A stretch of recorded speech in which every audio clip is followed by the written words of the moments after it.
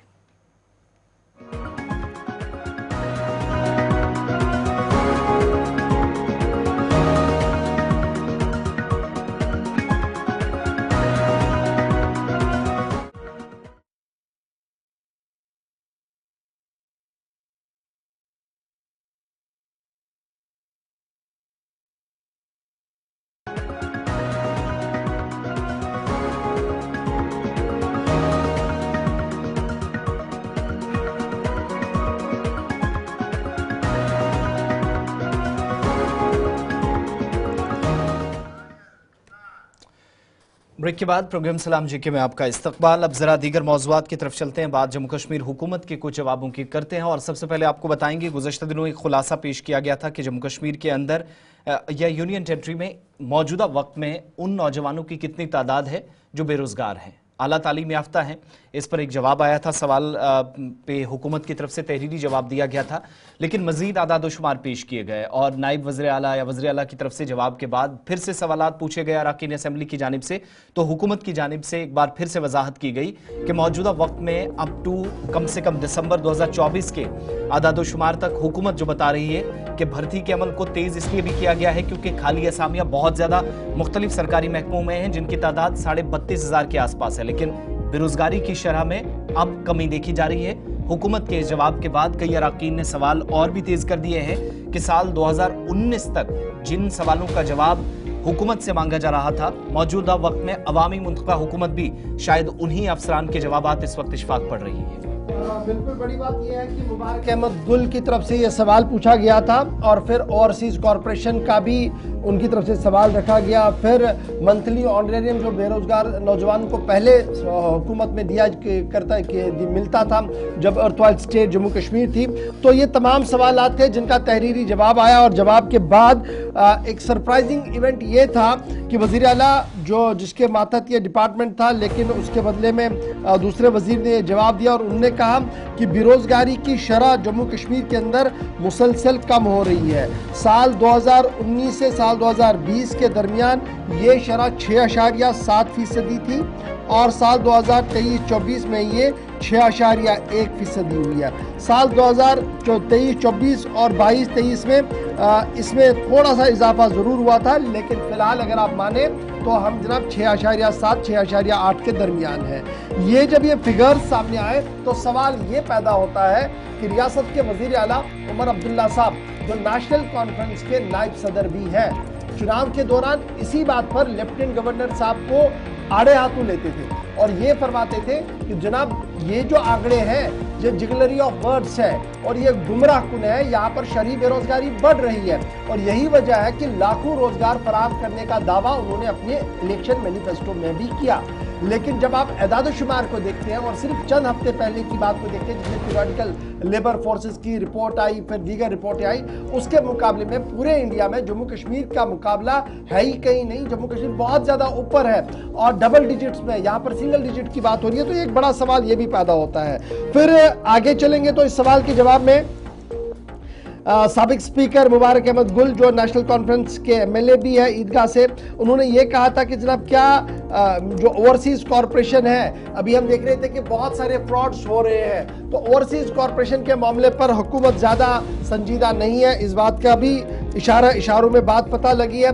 ताहम जो पैसा मिलता था माजी में, जो 2-2.5 हज़ार रुपया मिलता था, उसे बहाल किया जाएगा, इस पर भी हुकूमत ने कोई संजीदगी का इजहार नहीं किया है। तो कुल मिलाकर जब ये सवाल का जवाब आया तो मुख्तलिफ मेंबरान ने ताज्जुब का इजहार किया और सवाल पूछा कि क्या वाकई तौर पर ये फिगर सही है या ये वैसे ही फिगर्स है जिस तरीके के फिगर्स सरकारी अफसर अपने कमरों में बनाकर देते हैं। इससे पहले ये कहा गया था कि लाखों बेरोजगार नौजवान जिनकी तालीमी सनद पीजी ग्रेजुएशन है वो रजिस्टर है हुकूमत के पास और हजारों की तादाद में पोस्टें वैकेंट पड़ी है। और कल भी जब महकमा सेहत का पोस्टमार्टम हो रहा था असेंबली के अंदर तो पता लगा 1 नहीं 100 नहीं बल्कि हजारों की तादाद में अगर आप कुल मिलाकर देखेंगे तो पोस्ट वैकेंट। और खुद वजीर मौसूफ ने बताया कि बड़ा मुश्किल है कि इन हालात में किस तरीके से सेहत शुबे को चलाया जाए। और दूसरी तरफ से हुकूमती इदारों का दावा यह है कि बेरोजगारी काबू पर है और शरह जो है वो 6.7% है, जिसको लेकर नेशनल कॉन्फ्रेंस हमेशा लेफ्टिनेंट गवर्नर साहब पर सवाल उठाते रहे हैं।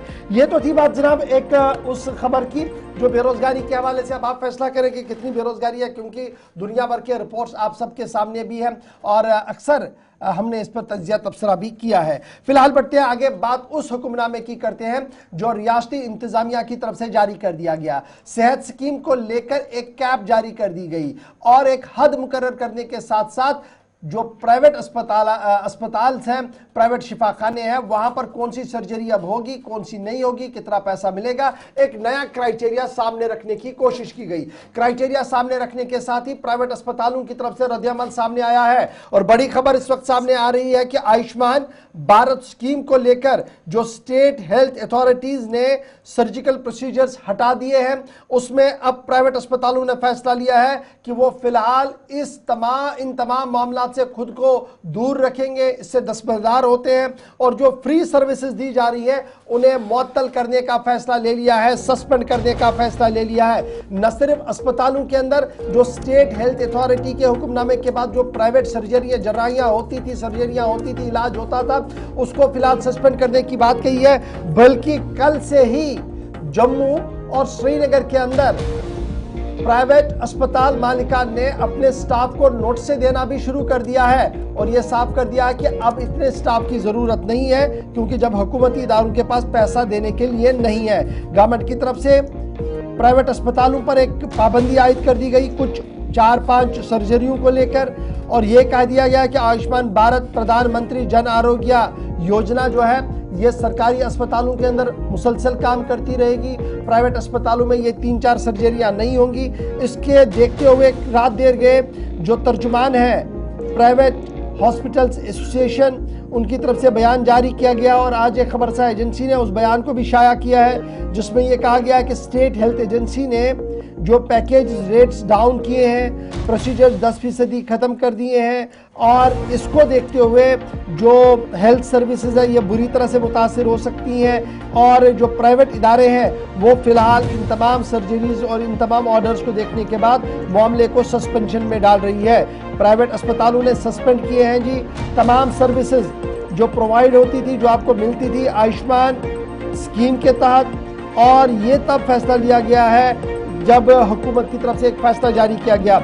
न सिर्फ इतना बल्कि 50% जो स्टाफ हायर किया गया था उन्हें भी कल से बाज़ाब्ता तौर पर नोट से मिलना शुरू हो गई है। कुल मिलाकर 11,230 के करीब ऐसे मुलाजमीन हैं जिन्हें कल एक दिन में प्राइवेट अस्पतालों से नोट से मौसूल हुई है। और कुल मिलाकर आप देखेंगे तो आज मुश्किलात आने वाली हैं। यही वजह है परसों शाम को एक बाज़ाब्ता तौर पर पब्लिक के नाम एक अपील जारी की जाती है प्राइवेट हॉस्पिटल्स की तरफ से कि अब आप भी ताउन करें। पैसे के बिना इलाज नामुमकिन है, हमें हुकूमत की तरफ से पूरा पैसा नहीं मिल रहा है, हाउ इज इट पॉसिबल कि हम आपका इलाज कर दें।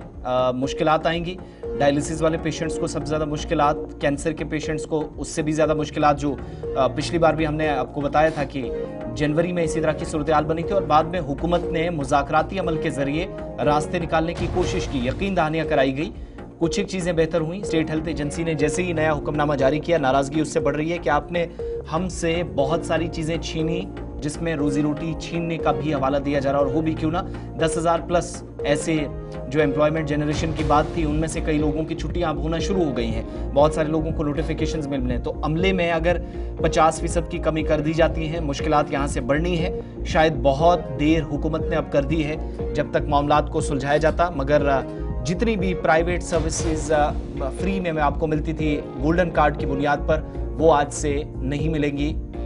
तमाम निजी इदारों की तरफ से इस नए ऑर्डर पर, फरमान पर जो है वो नाराजगी का इजहार किया गया है।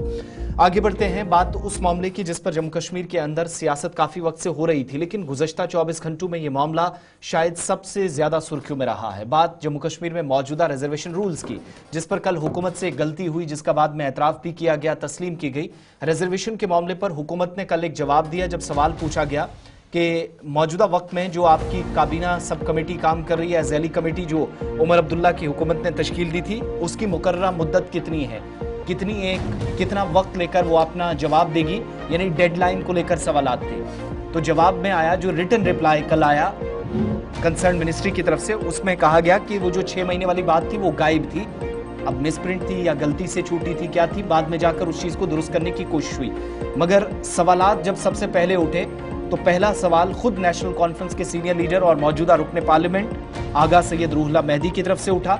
उन्होंने जैसे ही एक्स पर एक पोस्ट किया, वज़ीर आला को टैग करके लिखा कि वो जो 6 महीने का वादा किया गया था एक ग्रुप के साथ जब श्रीनगर में एहतजाज तलबा का हुआ था नौजवानों का, उसका क्या।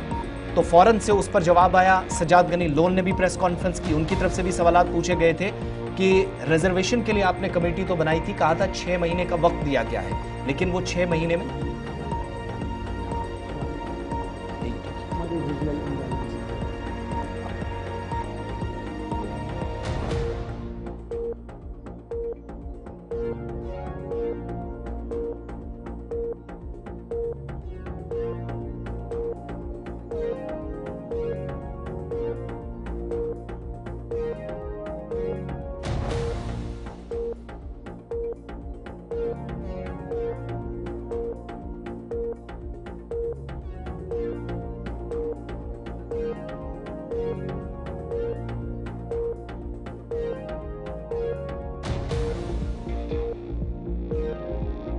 हंगामा शुरू हो गया है। ताम इस हंगामे के बीच बड़ी खबर यह है कि सियासी मुबस्सिरीन का मानना है कि रीजनल इम्बैलेंस हो चुका है रिजर्वेशन के मामले पर।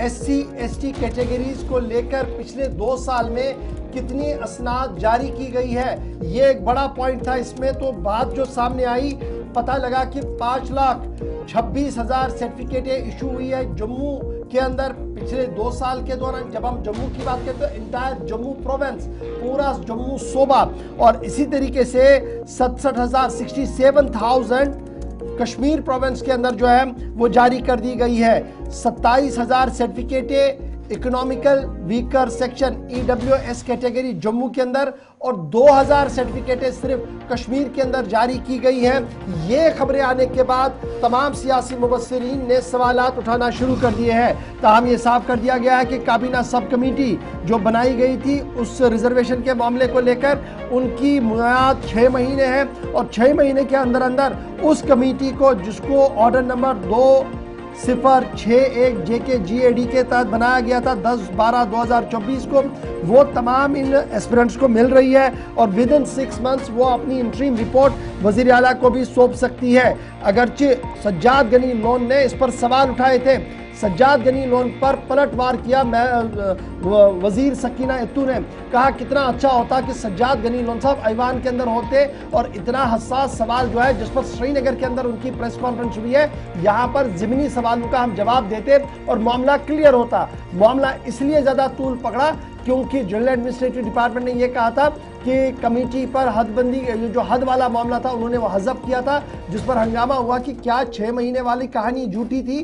तो वज़ीर आला आनंद फानन सामने उन्होंने कहा कि 6 महीने के अंदर अंदर, लेकिन सकीना इत्तू की तरफ से भी सवाल का जवाब सोशल मीडिया पर दिया गया और कहा गया कि कितना अच्छा होता कि सज्जाद गनी लोन साहब ऐवान में होते, ऐवान में 4 सवाल और पूछते, हम चारों सवालों का भी जवाब देते, क्योंकि काबीना सब कमेटी में मैं भी एक रुकन की हैसियत से हूं। एक तरफ से ये, दूसरी तरफ से नेशनल कॉन्फ्रेंस के तर्जुमान इमरान नबी लोन ने सज्जाद गनी लोन की तरफ से रिजर्वेशन पहाड़ी इकोनॉमिकल वीकर सेक्शंस पर जिस तरीके का यू टर्न लिया है उस पर आड़े हाथों लेते हुए कहा कि किस तरीके से सियासत की जा रही है और किन लोगों को बेवकूफ बनाने की अब सज्जाद गनी लोन साहब काम कर रहे हैं। काबीना कमेटी को 6 महीने का वक्त दिया गया है, उन्हें अपना वक्त जो है वक्त के अंदर अंदर अपना काम करना होगा और तकरीबन 8 से 10 ऐसे ट्वीट्स जो तब किए गए थे जब सज्जाद गनी लोन साहब ने पहाड़ी और दीगर रिजर्वेशन के मामले में किए थे, उसको भी टैग करते हुए ये कहा कि तब की सियासत और अब की सियासत में कितना फर्क है। तो ये रिजर्वेशन का मामला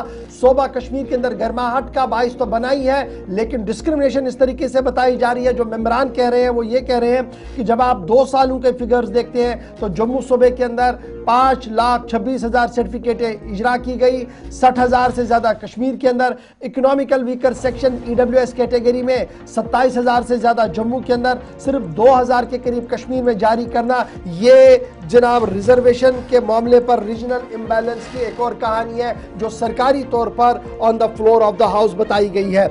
इतना ही नहीं, कल सरकार की तरफ से यह भी कहा गया कि 2,198 गांव जम्मू के अंदर ऐसे हैं जो एक्चुअल लाइन ऑफ कंट्रोल पर है, ALC जिन्हें आप कह रहे हैं। इसी तरीके से इंटरनेशनल बॉर्डर और रिजर्व बैकवर्ड एरियाज कैटेगरी के अंदर भी जम्मू रीजन के अंदर तकरीबन 1,245 गांव पड़ते हैं सूबा कश्मीर के अंदर।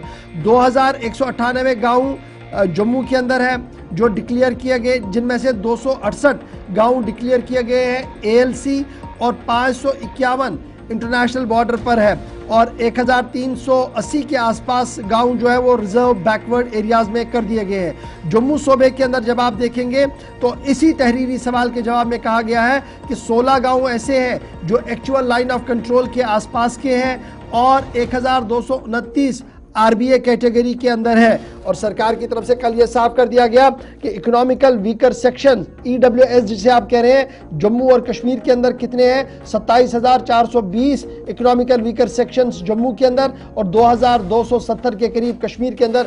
ये कल वजीर मौसूफ की तरफ से डिस्क्लोज किया गया ऐवान के अंदर, यानी ऑफिशियल डॉक्यूमेंट्स और ऑफिशियल फिगर्स हमने आपके सामने रख दिए। रीजनल इम्बैलेंस का भी सवाल आ रहा है और जब सवाल को सही तरीके से जवाब नहीं मिला तो उन अफसरों पर भी सवाल आप देखेंगे कल उठेगा जब ऐवान की कार्रवाई कल दोबारा से शुरू होगी। चलिए, रिजर्वेशन की बात थी, वक्त एक छोटे से ब्रेक का है। ब्रेक के उस पर वापस लौटेंगे तो आपको बताएंगे जम्मू कश्मीर में दीगर कुछ जवाब भी ऐवान के अंदर आए, उन सवालों के जवाब तलाशने की कोशिश करेंगे, चीज़ों को गहराई से समझेंगे। जनूबी कश्मीर से कुछ खबरें आ रही हैं और दीगर कुछ फैसले हुकूमती सतह पर आपको बताना ज़रूरी है। कुछ बीमारियां जम्मू कश्मीर के अंदर ज़बरदस्त तकलीफ दे रही हैं, मुश्किलात पहुँचा रही हैं। कुछ सालों का आदादोशुमार या डेटा आपके सामने रखेंगे और बात ट्रैफिक निज़ाम की भी करेंगे। मुकम्मल तफसीलात 9:40 के बाद आप कॉल करना शुरू करें, प्रोग्राम में हमारे साथ ज्वाइन कीजिएगा।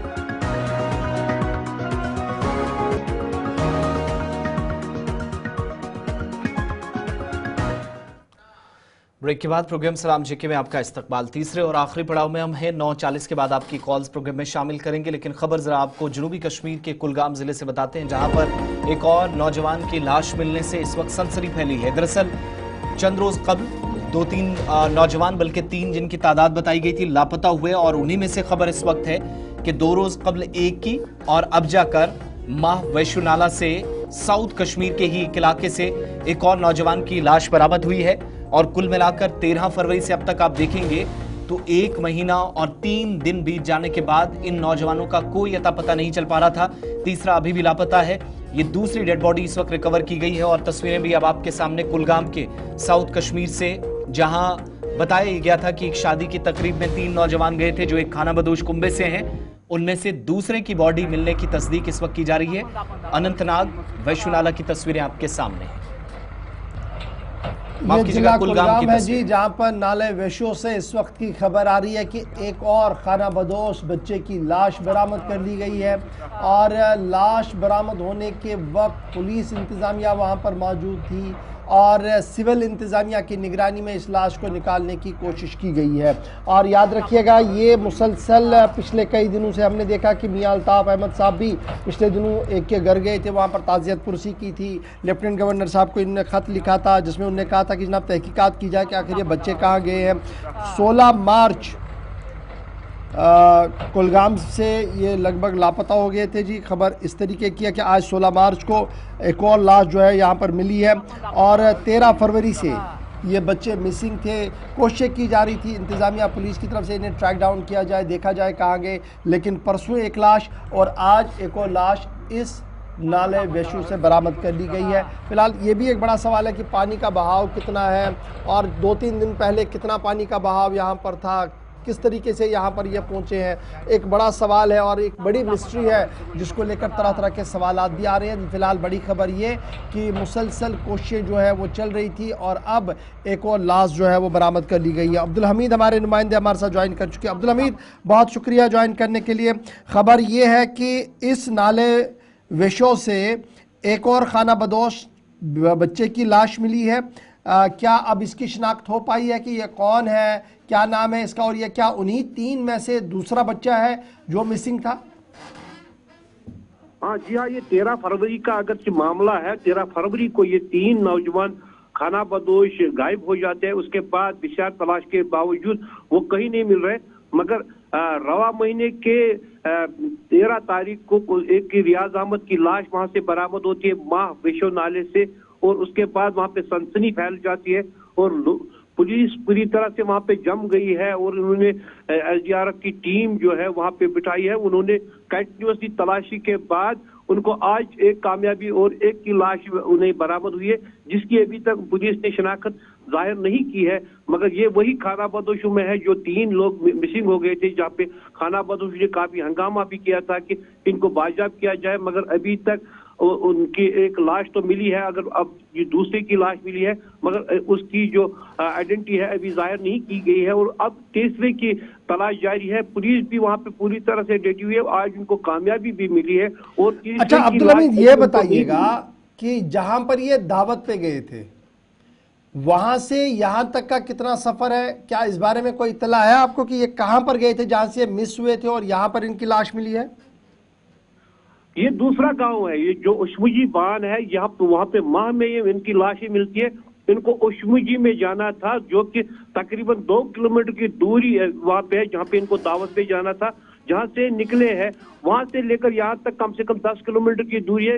इतनी दूरी तय करने के बाद वहां तक वो जहाँ पहुंचे हैं, जहाँ पे उनको दावत पे जाना था, वहीं पे 2 किलोमीटर की दूरी पर इनकी लाश मिलती है, जो कि विशो नाला है, बहुत बड़ा नाला है, उसमें उनकी लाशें मिलती है। और दूसरे की आज लाश जब बरामद हुई है तो पूरी तरह से हर एक शशद रह गया है कि किस कदर इनको मारा गया है या खुद ही ये इसमें नाले में बह गए। मगर जब ये मिसिंग हुए थे 13 फरवरी को, उस टाइम तो पानी के बहाव उतना ज्यादा नहीं था कि ये खुद ही उसमें अगर वो पैदल चले जाते वो उसमें डूब मरते, मगर उतना पानी भी नहीं था। आजकल अगर से पानी का बहाव बहुत बढ़ गया है, मगर उस टाइम उतना पानी नहीं था जिस टाइम ये घर से निकले। 13 फरवरी की बात है। 13 फरवरी से लेकर आज तक इनको तलाश किया गया, मगर परसों ही उनकी बुध के रोज उनकी एक की लाश मिलती है, रियाज अहमद की लाश मिलती है, अब दूसरे की लाश मिलती है। इस पे पूरी तरह से भी सवाल है कि इसको किस कदर इनको मार दिया गया है या खुद ही डूब गए। पिछले दिनों हमें यह भी बताया गया था कि जो पहली लाश मिली थी ये जनाब डूबने की वजह से हो सकती है, कुछ डॉक्टरी तस्दीक इसकी हो रही थी, तो आज फिर एक और डूबने की तस्दीक होगी, जबकि हम देख रहे थे कि जितना पानी का बहाव यहाँ पर होता है उसके मुकाबले में बड़ा कम पानी का बहाव है। तो क्या हम ये माने कि एंगल इसका और भी कुछ है, जिस तरीके से मियां अल्ताफ साहब और दीगर मेंबरान कह रहे हैं कि जनाब एक थॉरो इन्वेस्टिगेशन हो, पता लगे कि आखिर ये बच्चे मर कैसे रहे। हाँ, ये नोमैड्स है, ये तो अक्सर पैदल ही सफर करते हैं, हर एक जगह पे इनको तैरने की आदत होती है, ये किसी भी दरिया को तैर सकते हैं क्योंकि नौजवान ही थे। ऐसे में इनका डूब जाना ये हैरानकुन बात है, किस कदर इनको मार दिया गया है। इस पे तो पूरी तरह से पुलिस भी डटी हुई है, पुलिस ने अगर एफआईआर दर्ज किया है, तहकीकात होगी पूरी तरह से, देखते हैं आगे क्या निकल कर आता है। मगर अभी पूरी तरह से पुलिस ने इस बारे में कुछ भी कहने से गुरेज किया है। पुलिस भी पूरी तरह से लगी है, बड़े बड़े अफसरान जो है वो मौके पर पहुंच गए कि वहां पे मामले को देखने के बाद ही वहां पे एक एफआईआर भी दर्ज की गई, उसके बाद ही जांच होगी। जांच में पता चलेगा कि किस तरह से ये डूब गए या मार दिए गए हैं, किसने मारा इनको, उसकी जांच पूरी तरह से हो जाएगी। अब्दुल हमीद, जिस रास्ते से ये नौजवान निकले थे, क्या ये रूट वही है? पहले की डेड बॉडी कहां पर मिली और रूट से कितना दूर और किस एरिया में दूसरे की, क्या लोकेशन वही आसपास है या दूर कहीं? नहीं, वही जहाँ पे इनको जाना था वहां से लेकर 2 किलोमीटर की दूरी पर इनकी लाशें मिलती है। रास्ता वही है, रास्ता ये कोई भी अख्तियार कर सके क्योंकि नोमैड्स है, तो ये तो किसी भी जगह किसी भी तरीके से पैदल चल सके, पहाड़ियों पे चढ़ना हो या कोई कठिन रास्ता भी क्रॉस करना हो, ये उसमें वो कर सकते हैं। वहां पे इनकी लाशें मिलना, अगर ये अशमुजी में डूब गए हैं तो वहां तक पहुंचना बड़ी बात नहीं है। आज एसडीआरएफ की टीम जो है पूरी तरह से लगी हुई थी, कंटिन्यू वो तलाश कर रही थी इन्हें, पूरी तरह से उन्होंने खंगाला। जहाँ पे रियाज अहमद की लाश मिली, आज वहीं उसी जगह पे थोड़ी ही दूरी पर दूसरे की लाश मिलती है। अब तीसरे की तलाश जारी है। अभी पूरी तरह से ये वाज़ेह नहीं हुआ है कि रास्ता तो है, रास्ते कई सारे हैं, क्योंकि ये जो रास्ता जाता है जहाँ पे इनकी लाश मिलती है वो एक वैरान जगह ही है, सड़क नहीं है। सड़क के किनारे होती तो हम कहते कि सड़क से जा रहे थे, मगर ये उस जगह पे मिली है जहाँ पे पूरी तरह से पथरीली रास्ता है, वहीं पे इनकी लाश पाई गई है। जी, बहुत शुक्रिया अब्दुल हमीद तफसीलात फराहम करने के लिए। वैश्यनाला कुलगाम की तस्वीरें आपके सामने। 13 फरवरी को लापता होने वाले 3 नौजवानों में से 2 की लाशें बरामद हुई हैं, परसों 1 की और आज दूसरे की। तीसरे की अभी तलाश जारी है, कंफर्मेशन अभी होना बाकी है। पुलिस अथॉरिटीज़ की जानिब से तहकीकात का आगाज़ कर दिया गया है। अब्दुल हमीद बता रहे थे इस सिलसिले में एफआईआर लग चुकी है, मज़ीद तफसीलात का इंतज़ार रहेगा। आगे बढ़ते हैं, बात ट्रैफिक निज़ाम की भी ज़रा करते हैं। और जम्मू कश्मीर यूनियन टेरिटरी के अंदर दोनों प्रोविंसेस में इस वक्त सूरत हाल क्या है? बढ़ते सड़क हादसा अक्सर होते हैं या इनको हम गिनते हैं, आदादोशुमार नंबर्स या आंकड़े आपके सामने कितनी बार रिपोर्ट्स के जरिए आपके सामने रखे हैं, तस्दीक की है, लेकिन सूरत हाल ऐसी क्यों बनी, इसको समझना और जो इसका बैकग्राउंड है उसको समझना बहुत ज़रूरी है। मौजूदा वक्त में जम्मू कश्मीर के अंदर गाड़ियों की तादाद बहुत तेज़ी के साथ बढ़ रही है। इनमें निजी गाड़ियों की जो तादाद है वो बहुत ज़्यादा है और गुज़श्ता 6 से 7 बरसों में आप देखेंगे तो ये सूरत हाल मुकम्मल तौर पर जम्मू कश्मीर की साबिका रियासत और मौजूदा यूटी में तब्दील हो गई है। 7 बरसों के दौरान जो 7 साल पहले गाड़ियों की असल तादाद जम्मू कश्मीर में थी, मौजूदा आदादोशुमार के मुताबिक वो डबल हो गई है, पहले से दुगना हो गई है। और सिर्फ रजिस्टर्ड व्हीकल्स को ही आप देखेंगे, जिन गाड़ियों की रजिस्ट्रेशन हुई है उनकी तादाद 14.88 लाख थी साल 2017 में, यानी नियर अबाउट 15 लाख। वो इस वक्त 27,29,000 के आसपास पहुंच गई है दिसंबर 2024 तक। इन 3 महीनों का छोड़ दीजिएगा, जो नई गाड़ियां खरीदी गई उसमें भी 5-10 हज़ार गाड़ियां तो आई ही होंगी, लेकिन 14,88,000 से 2017 से 2024 दिसंबर तक 27,29,000 तक गाड़ियों की तादाद पहुंच गई। पता चला है कि जम्मू कश्मीर के अंदर ये तादाद डबल 7 वर्षों में हुई है। इसके अलावा रजिस्ट्रेशन जो है उसमें बहुत ज़्यादा इजाफा देखा गया है, तो वो भी अपने आप में एक तस्दीक है, कन्फर्मेशन है कि गाड़ियों की तादाद बढ़ी है। रेवेन्यू सरकार के मुताबिक 697.84 करोड़ रुपए यानी 700 करोड़ के आसपास का पैसा सरकार को या ट्रांसपोर्ट डिपार्टमेंट को इसके बदले मिला है।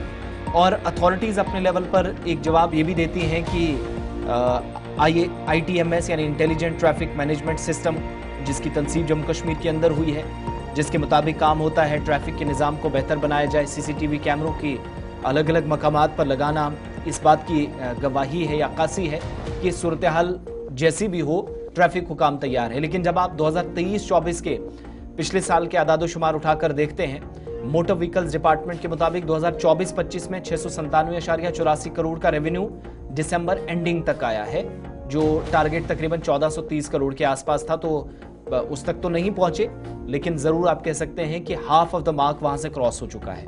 इसके अलावा 2023-24 में 925.32 करोड़ रुपए, जो तकरीबन 915 करोड़ का टारगेट रखा गया था अथॉरिटीज की तरफ से, उसको क्रॉस ओवर कर गया है। मौजूदा वक्त में रोड इंफ्रास्ट्रक्चर जिस पर बार बार सवालात उठे हैं, कमर्शियल एक्टिविटीज और बेटर ट्रांसपोर्ट फैसिलिटीज, जिसको लेकर तलब आप कह लीजिए बहुत ज्यादा है, डिमांड्स हैं कि गाड़ियां अच्छी हों, निज़ाम अच्छा हो, सिस्टम बहुत बेहतर हो। इन सब के बीच में बढ़ते सड़क हादसात भी परेशानी का सबब है। इरफान फाजिल के पास चलेंगे। इरफान, मजीद आदादोशुमार क्या कहते हैं, नंबर्स किस तरफ इशारा कर रहे हैं, और जितनी गाड़ियां 7 या 8 सालों में दुगना हुई हैं, या जो नंबर्स सेकंड आप कह सकते हैं थर्ड फिगर में दाखिल हो गए हैं, इतना इंफ्रास्ट्रक्चर की तरफ कोई काम हुआ, और अगर हुआ तो इंप्रूवमेंट कितनी? डबल मैं कहूंगा कि जिस तरीके से सिस्टम पिछले 7 साल में आपने भी बताया कि नंबर जो है वो डबल हुआ। इंटेलिजेंट ट्रैफिक मैनेजमेंट सिस्टम लगाए गए ताकि ट्रैफिक को बेहतर या ट्रैफिक मॉनिटरिंग को बेहतर किया जाए।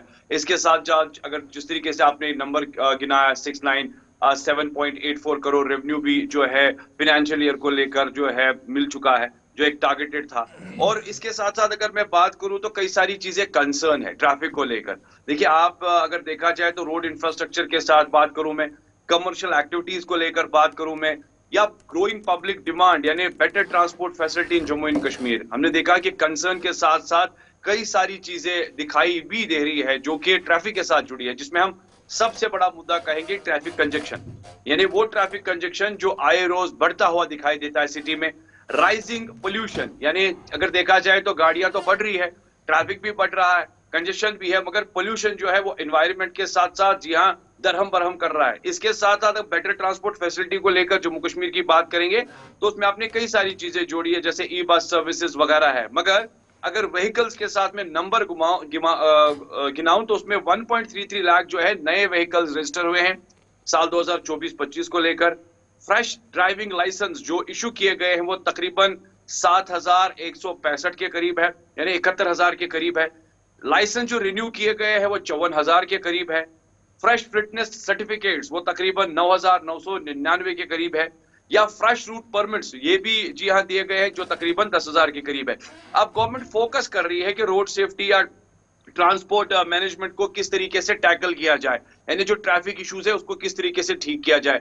जैसे आपने देखा होगा कि गवर्नमेंट ने इंट्रोड्यूस कई सारे मेजर्स किए, जिसमें हमने स्ट्रिक्ट मॉनिटरिंग देखी ड्राइविंग एंड ट्रेनिंग को लेकर, व्हीकल फिटनेस को लेकर, जिसमें कई सारे चालान वगैरह भी किए गए। या फेयर कंट्रोल में अगर बात करूं ट्रांसपोर्ट को लेकर तो 200 के करीब जो है ई बसेस लॉन्च की गई है, और जिसमें अभी नई और 200 बसेस जो है वो पीएम ई सेवा बसेस के जरिए लॉन्च की जा रही है। मगर साथ ही साथ अगर ओवरऑल देखेंगे इंप्रूवमेंट ट्रांसपोर्टेशन सेक्टर को लेकर कितनी है, क्या इसमें बढ़ोतरी दिखाई दे रही है, यानी एक बेटर सर्विस दिखाई दे रही है। नो डाउट आप सब्सिडी स्कीम्स को लेकर ट्रांसपोर्ट को बेटर कर रहे हैं, अपग्रेड कर रहे हैं, चाहे वो आरटीओ एआरटीओ के ऑफिस हो, ताकि पब्लिक की जो इंप्लीमेंटेशन जो पार्टनरशिप है या मॉडल पीपीपी जिसको हम कह सकते हैं वो ट्रांसपोर्ट फैसिलिटी के साथ, ट्रांसपोर्ट यूटिलाइजेशन के साथ जुड़े। मगर कई सारे सवाल खड़े होते हैं जब आप इन सारी चीजों को देखते हैं, रूट मैप के जरिए या ऑन इन ग्राउंड देखते हैं। आज भी हम देखते हैं ट्रैफिक का हाल इतना बुरा हाल है कि जो गाड़ियां जहां से रूट मैपिंग होनी चाहिए एम्बुलेंस फंस जाती है। आपने बड़े बड़े स्मार्ट सिटी या कह सकते हैं कि स्मार्ट सिटी के प्रोजेक्ट्स को लेकर शहर श्रीनगर में कई इनिशिएटिव्स लिए हैं, मगर बहुत सारे ऐसे एरियाज है जो चोक्ड है, जहां पर आपने बैरिकेड्स लगाए हैं, जहां पर आपने फूलदान से उन चीजों को सजाया है, मगर एक प्रॉपर रूट डाइवर्जन या मैं कह सकता हूं कि जिस तरीके से कनेक्टिविटी होनी चाहिए। आप देख लीजिए सेक्रेटरीट से लेकर जहांगीर चौक तक 1 घंटा यानी मैं कह सकता हूं ट्रैफिक जैम हो जाता है, जहां पर सुबह शाम काफी परेशानी रहती है, कहीं किसी को लेफ्ट जाना है राइट जाना है, वो कंजेशन एरिया। इसी तरीके से आप देख लीजिए रेजिडेंसी रोड, इसी तरीके से आप देख लीजिए रामबाग का जो एरिया है, जो फ्लाईओवर है जो नटीपोरा की तरफ जाता है, दरहम बरहम वहां पर भी ट्रैफिक का हाल है। तो क्या हम ये माने कि दरअसल जो गाड़ियां मुसलसल बढ़ रही हैं, सड़कें बढ़ नहीं रही हैं, पार्किंग फैसिलिटी हमारे पास बढ़ नहीं रही है, ये एक बुनियादी वजह है। और कल जो एदाद-ओ-शुमार सरकार की तरफ से भी दिया गया कि हज़ारों करोड़ रुपया ऐसा है जो हमने जनाब चालानों के जरिए से भी वसूल किया है और तमाम डिटेल्स ऐवान के अंदर रखी गई है। तो कुल मिलाकर हम ये माने कि जो प्लानिंग एंड पॉलिसी होनी चाहिए थी वो नहीं है, और जो सरकारी, जो अगर हम पब्लिक ट्रांसपोर्ट की बात करें, अगर वो सही तरीके से चले, रोड ट्रांसपोर्ट कॉर्पोरेशन अपनी गाड़ियां सही तरीके से चलाने में कामयाब हो, जो प्राइवेट गाड़ियां सड़कों पर दौड़ रही है, ये जो छोटे ऑटोज दौड़ रहे हैं, इनका चलन कम होगा और सादा ट्रांसपोर्ट का, सरकारी ट्रांसपोर्ट का इस्तेमाल होगा। एब्सोल्युटली, देखिए मैं कहूंगा कि डबल ट्रिपल सिस्टम के साथ अगर आप देखेंगे एक कंफ्यूजन है, कियोस है डिपार्टमेंट्स के बीच में। आपने यूएनबी, अगर मैं यूएनबी की बात करूंगा, यूडी महकमा, एसएमसी या ट्रैफिक, एक कोऑर्डिनेशन के साथ काम नहीं हो रहा है। रेवेन्यू तो जनरेट हो रहा है मगर सड़कें वैसी की वैसी है, ट्रांसपोर्टेशन बढ़ रहा है। ट्रांसपोर्ट को बेटर बनाने के लिए आप एआई सिस्टम तो कर रहे हैं, मगर आप पहले सड़कों को तो ठीक कीजिए। पहले आप सड़कों की पॉलिसी को देख लीजिए ना, ग्राउंड पर आप किस तरीके से रूट को मैप करेंगे। अब आप देख लीजिए इतने छोटे से शहर में हमारे साथ ज्वाइन करने के लिए। एआई सिस्टम की यानी आर्टिफिशियल इंटेलिजेंस ट्रैफिक डिपार्टमेंट, यानी लाइट ऊपर लगी है, कैमरा लगे है, आपको फटाफट से चालान भी होगा अगर आपने गलती की। अब ये कहाँ पर चल रहा है, अल्लाह ही हाफिज़ है। जम्मू शहर की हालात ये है कि यहाँ पर भी मुख्तलिफ चौक्स ऐसे हैं जो चौक बिल्कुल रहते हैं, बंद रहते हैं, ट्रैफिक लाइटिंग वहाँ पर है। शायद श्रीनगर के अंदर 2-4 मकामात आपको बड़े फिजिबल दिखेंगे, अच्छे दिखेंगे चलते हुए, लेकिन रेस्ट जहाँ पर लगे हैं क्या वो फंक्शनल है? अगर वो फंक्शनल नहीं है तो इसकी जिम्मेदारी किसकी है? उसको फंक्शनल बनाने की एक बड़ा सवाल है। लेकिन बढ़ते हैं जी आगे, ज़रा बात सेहत की करते हैं, उसके फ़ौरन बाद आपकी फ़ोन कॉल्स को भी शामिल प्रोग्राम करेंगे। लेकिन सेहत की बात इसलिए बड़ी इंपॉर्टेंट है क्योंकि कल हुकूमती इदारों, हुकूमत की तरफ से इस बात का ऐलान किया गया कि जी हाँ, सेहत शोबे के अंदर डॉक्टर, पैरामेडिकल स्टाफ और दीगर अमले की शदीद किल्लत पाई गई है। और एक सवाल के जवाब में कल मेंबरान ने तकरीबन 18-19 सवाल जब वज़रा से पूछे और मुख्तलिफ वज़रा के मुख्तलिफ मेंबरान की तरफ जब सवालों को निचोड़ निकाला तो पता लगा कि पूरी तरह से वेंटिलेटर पर ही है हमारा सेहत शोबा। अगरचे हुकूमत की तरफ से दावे किए जा रहे हैं कि जनाब ऑल इज़ वेल है, लेकिन बात सबसे बड़े इदारे Sher Kashmir institute of medical sciences Soura की करते हैं, जहां पर हुकूमत की तरफ से कल इस बात का एतराफ़ किया गया कि Sher Kashmir institute of medical sciences Soura के अंदर स्टाफ की शॉर्टेज है, डॉक्टरों की शॉर्टेज है, पैरामेडिक्स शॉर्टेज है, नर्सों की शॉर्टेज है, जो बैक एंड पर आपके एम्प्लॉयज़ होने चाहिए उसकी शॉर्टेज है। न सिर्फ इतना, फिर जब आप पहाड़ी इलाका डोडे की बात करेंगे तो डोडा के अंदर भी कमोबेश 300 पोस्ट्स वैकेंट है, जिसके बाद काफ़ी कल हंगामा हमने ऐवान में देखा। जो महराज मलिक मेंबर असेंबली और शक्तिराज परियार है उनके आपस में बीच में तू मैं भी हुई है और काफ़ी तलक बातचीत भी हुई है, लेकिन 300 पोस्टें डोडा के अंदर भी वैकेंट है। 365 के आसपास मेडिकल अफसर्स कुल मिलाकर जिन्हें सर्व करना था जी, उन इलाकों के अंदर जो अभी जहां पर अभी शॉर्टेज है डॉक्टरों की, वो भी अभी तक कमी है और स्ट्रीमलाइन करने की कोशिश जो है वो की जा रही है हुकूमत की तरफ से। कल ये तलख बात मानी गई कि जनाब डॉक्टर, तिब्बी, नीम तिब्बी अमला, फिर टेक्निकल स्टाफ की बहुत ज़्यादा किल्लत है और यही वजह है कि नए अस्पतालों पर ज़्यादा फोकस करने के बजाय पुराने अस्पतालों के इंफ्रास्ट्रक्चर वाइज को ठीक करना, मैन पावर को देने की भी बात कही जा रही है। इसके साथ साथ कल ये भी कहा गया कि एक अदद थिएटर ब्लॉक और ईएनटी का ब्लॉक एसएमएचएस के अंदर जेर कंस्ट्रक्शन है और बहुत जल्द ये मुकम्मल हो जाएगा। और जहाँ तक सोरा की बात करें तो कल वज़ीर मौसूफ सकीना यतू ने इस बात का एतराफ़ किया जब मेंबर असेंबली तनवीर सादिक की तरफ से सवाल पूछा गया तो उन्होंने कहा कि ओपीडी और आईपीडी, यानी ओपीडी में आउटडोर के अंदर या फिर आईपीडी जो इंडोर जो एडमिट पेशेंट्स होते हैं उनमें हर दिन इजाफा है और इस इजाफे को देखते हुए हुकूमत भी अपनी हिकमत अमली को दोबारा से तरतीब देगी। न सिर्फ यहाँ पर वो रुकी बल्कि एसएमएचएस के बारे में भी उनकी तरफ से आदाद-ओ-शुमार जारी किए गए, जिसमें उन्होंने कहा कि 3500 पेशेंट्स डेली कैजुअलिटी में आते हैं, यानी 3500 लोग कैजुअलिटी में हर दिन आते हैं। फिर ओपीडी और आईपीडी में अलग अलग महकमा जात में अलग अलग डॉक्टर्स बैठते हैं, कोशिश करते हैं कि वो दिन में वहाँ ओपीडी करें और शाम को सिस्टम भी चलता रहे। Health care infrastructure top priority पर है जम्मू कश्मीर इंतज़ामिया का, लेकिन अभी भी ब्लड बैंक,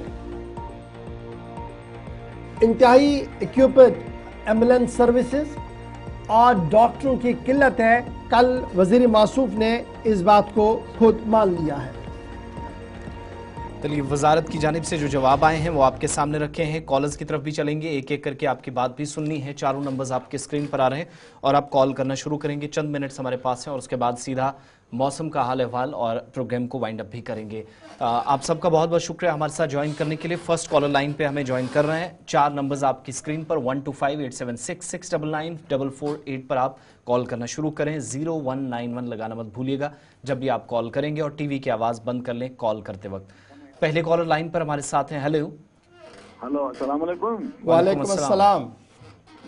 गवर साहब सान तरफ मुबारक यह जाए उमरुल्लाह अत जाए तुज टीम आसी अल्लाह ताला सुन कसम एम कर कशीर खार जलील कोता दोह कोर अम ये अम नश गोलनर राज तो मोदी हुकूमत बेहतर 1,60,000 रुपये MLA दिवान तनख्वाह बनावा पन घर कर तबाह अमन कर तबाह खुदा अम जाए तुज टीम यी बचन हुंद कसम। चलो अल्लाह ताला थो सलामत बहले मुसलमान गो सु बेकिस खतर कह नाजेबा अल्फाज इस्तेमाल कर पे माह रमजान अंदर सख्ती लूकन अमुक एहसास और इस प्लेटफॉर्म पे तो बिल्कुल भी और हुकूमत कर अत कुन गौर कि लूकन हंद मसैल कित पे गसन हल नाजेबा अल्फाज गसन कतन इस्तेमाल कर स्पेशली मुसलमान आसन।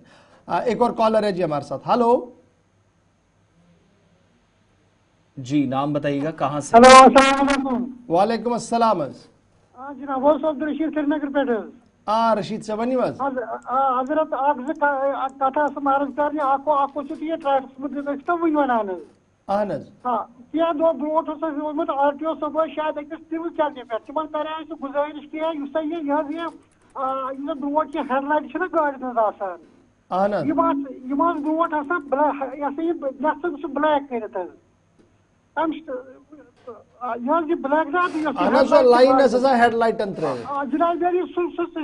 खत्म गोमुत बिल्कुल हाई बीम चलान तुज कथ सही कि गाड़ी चलावे अगर तो वत बसान पकान तो दिक्कत यम सात सो लाइट करान और मैं उम्मीद करूंगा कि जनाब SSP साहब और IGP ट्रैफिक भी जरा इसकी ओर तवज्जो दे। ये जो ऊपर एक लाइन हुआ करती थी, एक मार्जिन हुआ करता था लाइट का, वो मेंटेन नहीं है, ये बात बिल्कुल सही। और फिर आजकल दोबारा से वो हाई बीम लाइट्स का लगना शुरू हो गया है, जिसकी वजह से नकलो हमल तो बहुत ज़्यादा मुश्किल हो रहा है आवाम का भी, और जो दूसरा राइडर हो अपोजिट साइड से आता है डिपर करना और दीगर चीज़ें तो अब भूल ही गए हैं लोग, लेकिन जरा इसकी जरूरत तवज्जो दें। बहुत शुक्रिया जी कॉल करने के लिए। एक और कॉलर हमारे साथ है जी। हेलो अस्सलाम वालेकुम। वालेकुम अस्सलाम व रहमतुल्लाह। बहुत मोहम्मद शफी ये जूनी मार्ग पे जी शफी साहब हजरत अर्ज इत पे ये मीटर लगित गो सह गो ठीक तार त्रोवक सह क्रीन तार त्रोवक सह अक मगर तम पे कनेक्शन वन दिन कहें लुक करान हुकिंग असान रेवन्यू गवर्नमेंटस कम यम क्या दिवान तम पे सह कनेक्शन यमन वन तो यम वन यूत खसार यूत यह क्या करान बिजली वाल। सड़ा शुक्रिया कॉल करने वाली।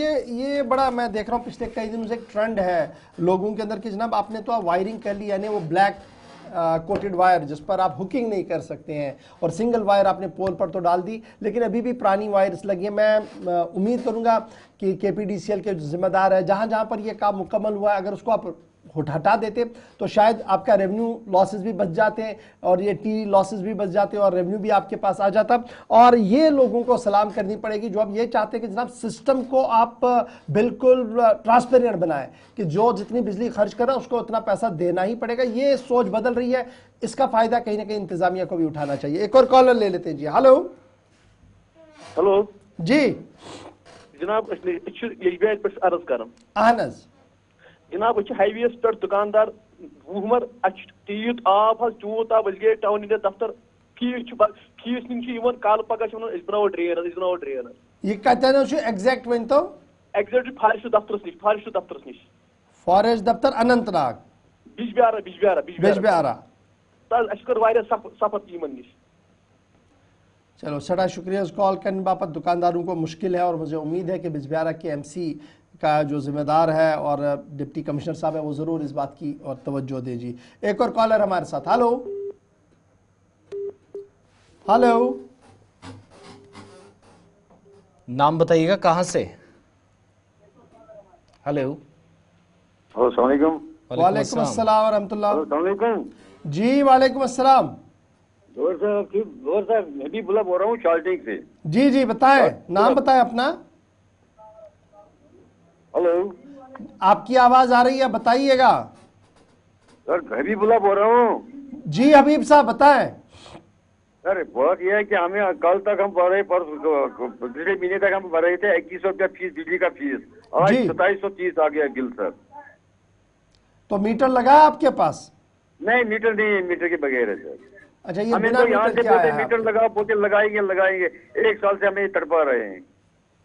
अच्छा, आप मीटर लगाना चाहते हैं, सरकार मीटर नहीं लगा रही है? अब मीटर नहीं, मीटर के बगैर है सर। आर्बिट्रेटरी रेट्स है ये। वो पिछले दिनों असेंबली में भी ये मामला आया था कि जनाब किस तरीके से ये चल रहा है। और कल तो मैं ये सुन रहा था कि पहले तो एक सरकार का एक हुक्मनामा था कि जनाब मस्जिदें, खानकाहें या जितनी भी इबादतगाहें, मंदिर हैं, गुरुद्वारे हैं, तो उनको थोड़ी सी बिजली ज़रा मुफ्त दी जाती थी। लेकिन अब तो वहाँ पर भी बिल्स आना शुरू हो गया। और कल मुझे कोई बता रहा था कि जनाब बिल छोटी सी आती थी, अब बहुत बड़ी बड़ी आना शुरू हो गई है जी। एक और कॉलर दे दीजिए जी, लास्ट कॉलर लेते हैं जी प्रोग्राम की। हेलो, वालेकुम अस्सलाम। वो तो खान साहब बड़गन पे जी वही बस अरे मैं तो नफरन मोनी उमर उबलान हसा कोर यित पट मैं तो फिक्र सह मंगवुन गईस कुस कलामा कोर ये बिल्कुल सह कलामो से जायज के तित पट पजन करन अस वोन तमिस वक्त तमी सात मुतल्लिक पजन मोहम्मद शफी बिल्कुल सड़ा शुक्रिया शफी साहब, बहुत शुक्रिया आपकी कॉल का। वैसे भी इस प्लेटफॉर्म पर इस तरह किसी को इजाजत नहीं, नॉर्मली नहीं मिलनी चाहिए। सोशल मीडिया पर भी कहीं पर भी नहीं, कहीं पर भी अपने वो अदब के दायरे में अगर हम बात करें हमेशा वही ज्यादा बेहतर है। तो ज्यादा मुअस्सर भी है कि हम एक अदब के दायरे में बात रखें, अपनी बात गिला करें। आप हुकूमत से गिला करना जायज़ है, लेकिन वो भी एक दायरे में हो, एक सिस्टम के तहत हो। ज़्यादा इतना बात करना, ये लग रहा है कि जनाब आप कहीं घर पर बैठे और आपने बात कर ली, कहीं दरअसल ये पूरी दुनिया देख। लास्ट 2 कॉलर्स हमारे लिए अच्छा नहीं है। लास्ट 2 कॉलर्स लाइन पे। हेलो, चलिए कॉलर्स का सिलसिला यहाँ ख़त्म हुआ है। ज़रूर इस सिलसिले को कल कंटिन्यू करेंगे। आप सबका बहुत शुक्रिया हमारे साथ इस प्रोग्राम में बने रहने के लिए। और चलते चलते मुख्तलिफ इलाकों का रात का दर्जा हरारत कितना था वो आपको बताते चले। मुख्तलिफ अजला से, वादी कश्मीर और जम्मू से आपकी स्क्रीन पर। चलिए जी, श्रीनगर की शुरुआत करते हैं, जहां पर रात का कम से कम दर्जा हरारत 4.0 डिग्री सेल्सियस रिकॉर्ड किया गया है। गांदरबल के अंदर 3.2 डिग्री सेल्सियस रात का कम से कम दर्जा हरारत रिकॉर्ड किया गया। पुलवामा के अंदर 3.4 डिग्री सेल्सियस रात का कम से कम दर्जा हरारत, लेकिन आज बूंदाबांदी का सिलसिला रह सकता है। कुपवाड़ा के अंदर 2.6 डिग्री सेल्सियस रिकॉर्ड किया गया है रात का कम से कम दर्जा, लेकिन यहाँ पर भी आज यानी बूंदाबांदी हो सकती है। बारामूला रात का कम से कम दर्जा 4.6 डिग्री सेल्सियस रिकॉर्ड किया गया है। इसके बाद जम्मू आते हैं, तो जम्मू के अंदर रात का कम से कम दर्जा हरारत 11.2 डिग्री सेल्सियस रिकॉर्ड किया गया है। सांबा के अंदर 8.2 डिग्री सेल्सियस रिकॉर्ड किया गया है। उधमपुर के अंदर 10.4 डिग्री सेल्सियस रिकॉर्ड किया गया है। किश्तवाड़ के अंदर 4.4 डिग्री सेल्सियस रिकॉर्ड किया गया है। और पुंछ के अंदर यही दर्जा हरारत 8.8 डिग्री सेल्सियस रिकॉर्ड किया गया है। चलिए जनाब, इसके साथ ही प्रोग्राम सलाम जेके का वक्त आज यहाँ पर इख्तिताम पजीर हुआ चाहता है। आपसे वादा कि कल सुबह 8:35 पर दोबारा हाजिर खिदमत रहेंगे, लेकिन गुलिस्तान न्यूज़ पर खबरों, तज्जियों और तबसरों का सिलसिला जारी रहेगा। उम्मीद है कि आप सब इतवार को तो बनाएंगे, लेकिन हम सबको अपनी दुआ में याद रखेंगे। अल्लाह हाफ़िज़।